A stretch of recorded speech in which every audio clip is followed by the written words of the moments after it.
جو ہماری گفتگو کا آج عنوان ہے، اس کے دو نتیجے نکلتے ہیں عملاً۔ ایک نتیجہ جو صحیح ہے، جو قرآن نکالنا چاہتا ہے، جس کی طرف اسلام رہنمائی کرتا ہے۔ ایک ہے بالکل منفی نتیجہ جس کی اسلام نفی کرتا ہے۔ وہ منفی نتیجہ کیا ہے؟ دنیا دھوکے کی ٹٹی ہے، چھوڑو گھر گھرستی کو، دفع کرو، رب سے لو لگانی ہے، یہ شادی کر کے اور گھر گھرستی کا کھکیڑ مول لینا،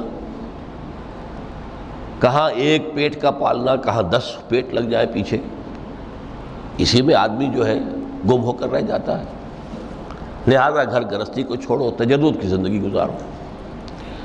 پھر یہ تمدن ہر جگہ شر ہے، برائی ہے، دھوکہ ہے، فریب ہے، جھوٹ ہے، دفع ہو جاؤ، جاؤ کہیں پہاڑوں کی چوٹیوں پر، کہیں غاروں میں، گپھاؤں میں، کہیں جنگلوں میں دھونی روا۔ یہ ہے اس کا ایک منطقی نتیجہ جو نکلا ہے دنیا میں، اور تقریباً تمام مذاہب عالم میں نکلا ہے۔ رہبانیت جس کی جس شد و بد کے ساتھ نفی کی ہے محمد الرسول اللہ صلی اللہ علیہ وسلم، لا رہبانیت فی الاسلام، اسلام میں کوئی رہبانیت نہیں، نفی ہے، مکمل نفی، لا رہبانیت فی الاسلام۔ فرمایا کہ النکاح من سنتی، یہ میری سنت ہے، میرا طریقہ ہے، گھر گھرستی کی زندگی اختیار کرنا یہ میری سنت ہے۔ 3 صحابہ پر کچھ اسی طرح کا غلبہ ہو گیا تھا۔ صحابہ میں ہر طرح کے لوگ تھے، ان میں وہ لوگ بھی تھے کہ جو بڑے ریشنلسٹ تھے، عقل کے حوالے سے بات سمجھنے والے۔ حضرت عمر کو ہم کہہ سکتے ہیں کہ سر خیل تھے ان کی، رضی اللہ تعالیٰ عنہ۔ کچھ درویش منش لوگ بھی تھے، کچھ پر یہ تقویٰ کا اور درویشی کا بہت زیادہ غلبہ ہو گیا تھا، مغلوب الحال ہم انہیں کہہ سکتے ہیں۔ حضرت عبداللہ ابن عمرو بن العاص رضی اللہ تعالیٰ عنہما، ایک عجیب سائملٹینیس کنٹراسٹ ہے باپ اور بیٹے میں۔ عمرو بن العاص بہت بڑے سیاستدان، مدبر، عرب نے چوٹی کے جو 3 سیاستدان پیدا کیے ان میں سے ایک عمرو بن العاص ہے، واریر، کانکرر، سیاستدان۔ لیکن عبداللہ ابن عمرو بن العاص بالکل درویش، روزانہ روزہ ساری رات کھڑے ہیں، نہ بیوی سے کوئی سروکار، نہ کسی سے کوئی سروکار۔ حضور کو اطلاع ملی،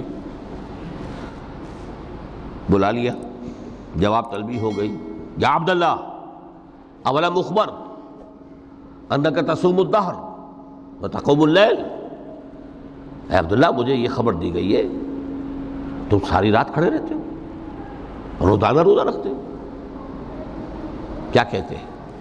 جی حضور ایسا تو ہے۔ لا تفعل، مت کرو ہرگز۔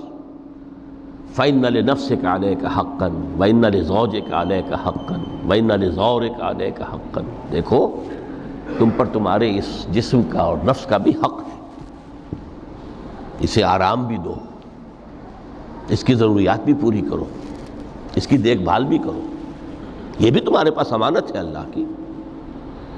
پھر تم پر تمہاری بیوی کا حق ہے۔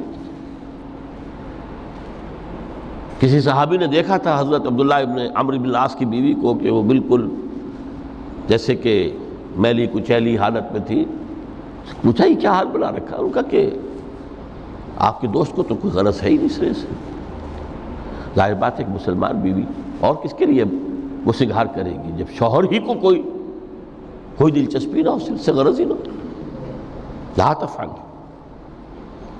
رات کو سو بھی، دیکھو مجھے میں رات کو سوتا بھی ہوں، نماز پڑھتا بھی ہوں، میں روزے رکھتا بھی ہوں، ناغے بھی کرتا ہوں، دیکھو زیادہ سے زیادہ ہفتے میں 2 دن روزے رکھ لیا کرو کہ حضور مجھے اور تھوڑی سی اجازت، اچھا 1 دن ناغا 1 دن روزہ، صوم داؤد، اس سے آگے کی اجازت نہیں۔ اسی طرح 3 حضرات سراسراہتن آتا ہے حدیث میں، بخاری شریف کی روایت ہے، ان پر بھی کوئی ایسا ہی غلبہ ہوا رہبانیت کا اور ترک دنیا کا۔ انہوں نے آ کے ازواج مطہرات سے معلوم کیا آپ کتنی رات نماز پڑھتے ہیں، کتنا دو سوتے ہیں، مہینے میں کتنے آپ روزے رکھتے ہیں نفلی۔ انہوں نے کوئی، وہاں تو کھلی کتاب تھی، سیرت محمد صلی اللہ علیہ وسلم جو کچھ تھی حقیقت بیان کر۔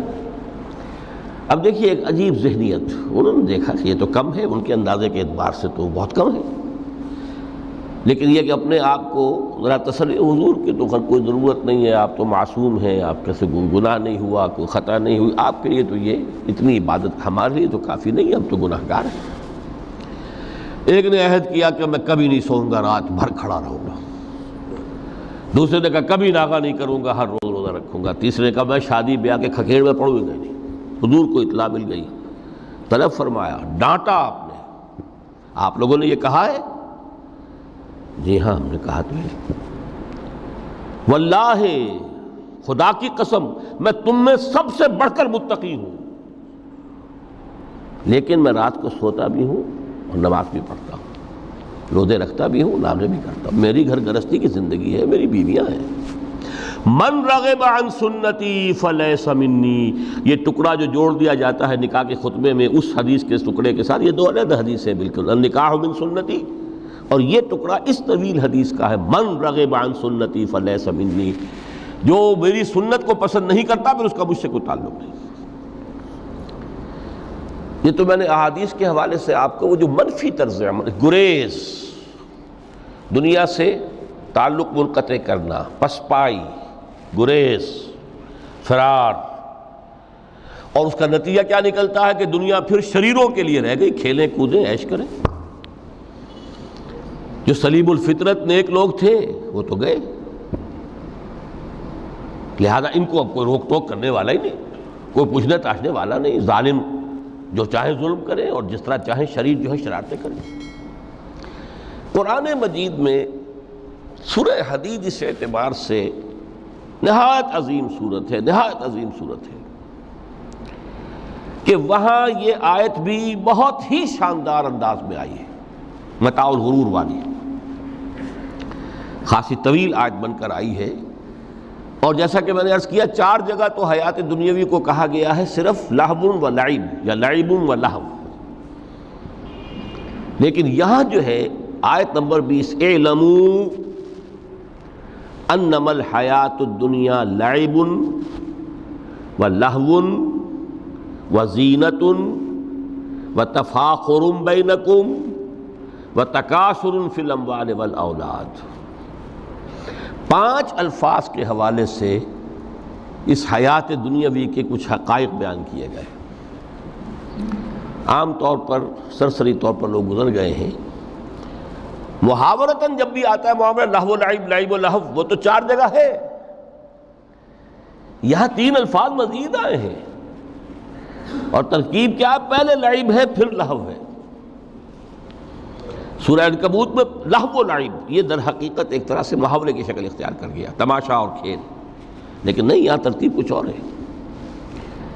اس پر اگر آپ غور کریں گے تو یہ ایک عجیب سا نقشہ سامنے آتا ہے، حیات دنیاوی کے 5 ادوار، جن میں سے ہر دور میں ایک شے انتہائی اہم ہوتی ہے، توجہ کا مرکز بنی ہوتی ہے۔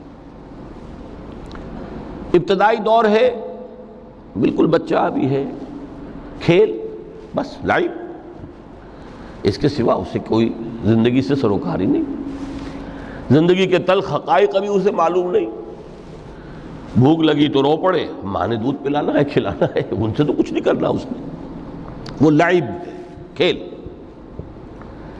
لیکن تھوڑا سا آگے چلتے ہیں، 3 ایجر سٹیج میں جب داخل ہوتا ہے آدمی، تو اب وہ نرا کھیل، معصومانہ کھیل نہیں رہتا، اس میں تلذذ، سینشول گریٹیفیکیشن کا عنصر شامل ہو جاتا ہے۔ اب اس نے کہا لہو، اعلموا انما الحیات الدنیا لعب و لہو،